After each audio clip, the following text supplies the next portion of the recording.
You gonna be the next Iron Man now? Well, no, I don't have time. I'm too busy doing your jobs. What? I'm kidding. Look, keep up the good work. Because I am going on vacation. Kam euch etwa diese Szene eben bekannt vor, aber habt sie im finalen Film Spider-Man Far From Home vermisst? Dann seid ihr hier nämlich genau richtig, denn darum soll es heute gehen. Es gibt sehr viele Szenen, die in Spider-Man Far From Home es nicht in den finalen Schnitt hineingeschafft haben, weshalb wir dieses Video heute machen, um eben all diese Szenen zu diskutieren. Manche von ihnen wurden eben schon in den Trailern gezeigt, haben es aber am Ende dann nicht in den finalen Schnitt geschafft, oder manche wurden erst gar nicht gefilmt, hatten jedoch eine sehr wichtige Bedeutung, beziehungsweise wären ein sehr großes Reveal im MCU gewesen, wenn man diese gesehen hätte. Vergesst des Weiteren auch nicht, den Kanal zu abonnieren, wenn ihr dies noch nicht getan habt, denn in genau 13 Tagen läuft die Comic-Con, in der uns offiziell enthüllt wird, wie die Zukunft des MCUs aussehen wird und welche Filme wir denn die nächsten Jahre erwarten können. Und was eben das nächste große Event ist, auf das wir jetzt die nächsten Jahre hinarbeiten werden. Des Weiteren, wenn ihr schon auf dieses Video geklickt habt, dann vergesst auch nicht, meine letzten Videos auszuchecken, in dem es darum geht, in dem wir die Post-Credit-Szene als auch das Ende von Spider-Man Far From Home nochmal genau analysiert haben und was das für eine Bedeutung jetzt wirklich hat. Denn wie ich mitbekommen habe, gibt es leider sehr viele, die gedacht haben, dass es nur eine Post-Credit-Szene im ganzen Film gibt. Jedoch war eigentlich mehr im Film zu sehen, was einfach mega bedeutsam war. Genug geschnackt, lasst uns doch einfach mit der offensichtlichsten Szene beginnen, die aus dem Film herausgeschnitten wurde. Und diese wäre eine Szene aus einem der allerersten Trailer, und zwar wäre das diese, in dem Peter Parker in dem Iron Spider Anzug einen kriminellen Mob zur Strecke bringt und dort eben nochmal eine kleine Konversation mit dem Polizisten hat und sagt, dass er jetzt in den Urlaub fährt. Folgend zu dieser Szene hätten wir dann noch ein paar andere, wie zum Beispiel in dem Peter Parker zu Delmas Deli hingeht, der in Spider-Man Homecoming zerstört wurde, und sich eben ein paar Sachen kauft, wie zum Beispiel eine Zahnbürste und Zahnpasta, um sich eben für seine Reise gut vorzubereiten. Dazu käme aber auch noch diese Szene, in dem der wohl beste Zungenbrecher ever auftaucht, und zwar in dem Peter Parker noch seinen Reisepass abholt. Peter Parker here to pick up a passport, please. Doch weshalb sind diese Szenen jetzt nicht im finalen Film zu sehen? Weshalb wurden sie rausgeschnitten? Dazu haben wir tatsächlich schon ein offizielles Statement bekommen von dem Regisseur John Watts als auch Tom Holland selbst. Und hierbei wurde uns schlicht und einfach enthüllt, dass diese Szenen extra herausgeschnitten wurden, damit man sie später in einer Blu-ray zu Spider-Man Far From Home als einen kleinen Kurzfilm zusammenfügen kann. Weshalb man diese Entscheidung getroffen hat, war einfach schlicht und einfach diese, damit der Film einfach schneller diese erste Handlung abschließen kann und man eben zügiger zum nächsten Akt des Films kommt. Einer der Probleme von Spider-Man Far From Home war ja zum Beispiel einfach auch die erste Hälfte, die sich ein bisschen langsam und gezogen angefühlt hat. Doch hierbei könnte man wieder diskutieren, ob diese zusätzlichen Szenen wirklich das Ganze nur noch langwieriger gemacht hätten oder den ersten Minuten geholfen hätten, ein bisschen mehr Speed aufzubauen. Ich bin glaube ich immer noch der Meinung, dass es vielleicht besser gewesen wäre, diese Szenen mit einzubeziehen. Vor allem wirkt es einfach so, als hätte man diesen in der letzten Sekunde nochmal herausgeschnitten, weil die Szenen wirklich komplett fertig mit dem CGI bearbeitet waren. Aber dafür können wir uns immerhin noch mehr auf die Blu-ray freuen und auf den etwas längeren Kurzfilm, der uns dann dort geliefert wird. In diesem Kurzfilm soll es übrigens darum gehen, dass Tom Holland bzw. Peter Parker eine bestimmte Liste erfüllen muss, bevor er eben auf die große Klassenfahrt geht. Auf dieser Liste steht zum Beispiel, diese kriminelle Gang zu beseitigen, seinen Reisepass abzuholen, als auch ein paar Erledigungen bei Delmas zu machen. Also keine Sorge, alle Szenen, die irgendwas mit dieser Reise zu tun hatten, wie zum Beispiel die Kontrolle am Flughafen, die kommen dann wahrscheinlich halt eben auf der Blu-ray in Form eines Kurzfilmes nochmals heraus. Kommen wir nun aber zu den gelöschten Szenen des Films, die zwar nicht gedreht wurden, aber in Betracht gezogen hat, wirklich in den Film mit einzubauen, aber schlussendlich sich doch dafür entschieden hat, sie zu entfernen. Hierzu würde zum Beispiel eine sehr große Szene gehören, die man leider nicht in dem Film gesehen hat, aber was schlussendlich vielleicht einfach eine gute Entscheidung war, und diese wäre eben, dass Captain America im Film auch taucht. Nicht Captain America Steve Rogers, den wir kennen und lieben, sondern der neue Captain America Falcon, der zukünftig in Phase 4 von Sam Wilson verkörpert wird. Es war tatsächlich gedacht, ihn in den Film mit einzubringen, und zwar am Ende des Filmes, während des dritten Aktes, und hierbei hätte er die Rolle gespielt, indem er sozusagen ein kleines Team zusammen mit Peter Parker angeführt hat. Doch hierbei hatte man sich dann auch schon wieder umentschieden gehabt, weil man dachte, nein, man möchte, dass in diesem Film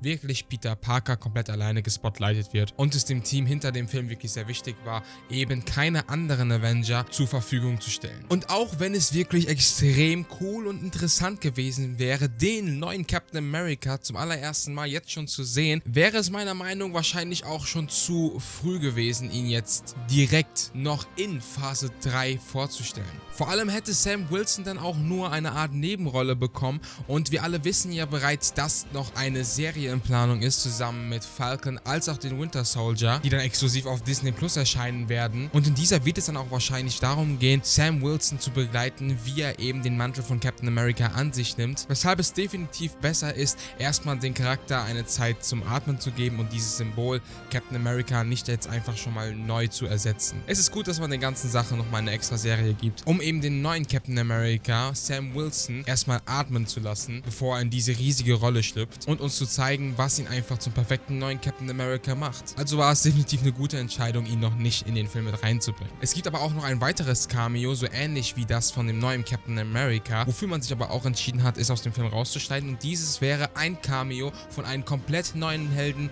namens Captain Britain, also sozusagen der Captain America von Großbritannien. Dies hätte sich natürlich hierbei perfekt angeboten, weil eben das Thema rund um Spider-Man Far From Home die riesige Klassenfahrt rund um die Welt war. Und dort war eben einer der Spots, in dem der Film sich eine große Zeit abgespielt hat, eben auch London, wo normalerweise auch der Aufenthalt von Captain Britain ist. Jedoch wäre dieses Cameo etwas kritisch gewesen, weil eben die meisten Captain Britain nicht kennen, weshalb es einfach ein bisschen zu random gewirkt hätte, ihn nochmal mit in den Film einzubauen. Obwohl wir immerhin schon mal eine Vorlage von Marvel Studios geboten bekommen haben in Avengers Endgame, dass dieser Charakter bereits in dem Marvel Cinematic Universe existiert. Und zwar in Avengers Endgame hatten wir eine kleine Szene gehabt zusammen mit Peggy Carter, in dem sie den Namen Braddock erwähnt. Dies ist natürlich der Name von Captain Britain, weshalb man auf jeden Fall vermuten kann, dass er bereits in MCU existiert. Jedoch, wenn er auftauchen wird, erst in einem zukünftigen Film auftaucht, was wahrscheinlich auch sein eigener Solo-Film sein wird. Der Auftritt wäre einfach wirklich viel zu random gewesen. Auch wenn man es theoretisch perfekt mit dem UK-Spidey kombinieren hätte können, aber dafür hätte die ganze Aussage von Mysterio mit den Multiversen und seinem Universum wohl wahr sein müssen. Ihr alle erinnert euch sicherlich noch an diese Szene, in dem Peter Parker in Venedig nach einem Geschenk für MJ gesucht hat. Am Ende ist das Amulett bzw. die Kette, die er für sie gekauft hat, kaputt gegangen, doch am Ende hat ihr das Geschenk immer noch gefallen. Dazu hat Tom Holland auch etwas gesagt, und zwar meinte er, dass es eine gelöschte Szene im Film gibt, in der Peter Parker sich darum kümmert, alle seine Sachen zu verkaufen, um MJ späterhin ein schönes Geschenk kaufen zu können. Laut der Aussage sollte dies also wahrscheinlich auch vor Venedig passiert sein, also noch in New York. Es wurde uns auch gesagt, was genau er im Prinzip verkauft hat, und dies wären einfach all seine alten Star Wars Figuren, die man damals schon in Spider-Man Homecoming in seinem Zimmer gesehen hat. Wir wissen ja, Spider-Man bzw. Peter Parker ist eben ein riesiger Star Wars Fan in den Filmen, was man natürlich schon an der ganzen Kulisse seines Zimmers erkennen konnte in Spider-Man Homecoming mit den ganzen verschiedenen Spider-Man Spielzeugen, wie zum Beispiel den X-Wing oder eben den Todesstern von Ned, oder eben von einer ganz kleinen Szene seines Debüts, und zwar in Captain America Civil War, als er gegen Ant-Man gekämpft hat bzw. ihn zusammengesponnen hat. Dort hat er ja auch das Imperium schlägt zurück erwähnt. Hey guys, you ever seen that really old movie? Empire Strikes Back? Kommen wir aber wieder zu den Sachen, die er verkaufen wollte, und zwar wollte er seine Star Wars Figuren verkaufen, die man auch in Spider-Man Homecoming auf seinem Regal sehen konnte. Aber unter diesen Star Wars Figuren sollte eine ganz bestimmte drunter sein, die nicht sehr viele Leute kennen sollten und auch relativ selten ist. Dieser Charakter wäre Lobot. Viele Star Wars Fans mögen sich jetzt wohl über dieses kleine Detail freuen, aber ich spiele euch hier nichts vor. Genau wie Tom Holland habe ich eigentlich gar keine Ahnung von Star Wars. Weshalb wir zur nächsten Szene kommen. Wenn ihr wahrhaftige Fans von New Asgard seid, was uns in Avengers Endgame vorgestellt wurde, dann mögt ihr das jetzt wahrscheinlich ein bisschen schade finden, denn es wurde tatsächlich darüber nachgedacht, dass man New Asgard in Spider-Man Far From Home mit impliziert. Das heißt also, dass Neu-Asgard beinahe wirklich ein Ort gewesen wäre, der Peter zusammen mit seinen ganzen Klassenkameraden besucht hätte. Und ich muss wirklich sagen, dass ich dies echt schade finde, denn es wird wahrscheinlich wieder eine Weile dauern, bis wir New Asgard sehen und nochmal eine kleine Führung durch dieses ganze kleine Ländchen bekommen werden und vielleicht sogar eine kleine Interaktion zwischen Quark und Peter Parker bzw. Spider-Man wäre einfach mega cool gewesen. Nun kommen wir aber auch zu der allerletzten gelöschten Szene bzw. geänderten Szene, und diese dreht sich rund um den guten Peter-Tingle, oder wie es im Deutschen heißen würde, die Peter-Regung, was ich jetzt einfach unkommentiert dastehen lasse. Auf jeden Fall war es ja Tante May, die diesen Namen erfunden hat. Jedoch war dies zuvor nicht so gedacht, dass Tante May diejenige ist, die den Spider-Sense in den Peter-Tingle, also die Peter-Regung, umbenennt. Diese Szene war aber ursprünglich für Happy Hogan gedacht, in der er mit verschiedenen Namen aufkommen würde, die am besten seinen Spider-Sense beschreiben sollten. Was haltet ihr davon, dass der Spider-Sense jetzt Peter-Tingle bzw. bzw. Peter Regung heißt. Schreibt es mir gerne in die Kommentare. Auch eure Meinung zu den anderen Deleted Scenes. Und ja, Freunde, das wär's von dem heutigen Video. Ich hoffe, es hat euch wie immer gefallen. Wenn ja, lasst doch einen Daumen nach oben da und ein Abo, damit ihr gar nichts mehr verpasst. Haltet auf jeden Fall Ausschau für die nächsten Tage. Die lang angekündigte Comic-Con dauert nicht mehr lange. In 10 Tagen ist es endlich schon soweit. Und wir bekommen ein ganzes 90-minütiges Panel rund um Marvel Studios geliefert, in dem uns die zukünftigen Projekte nochmal gezeigt werden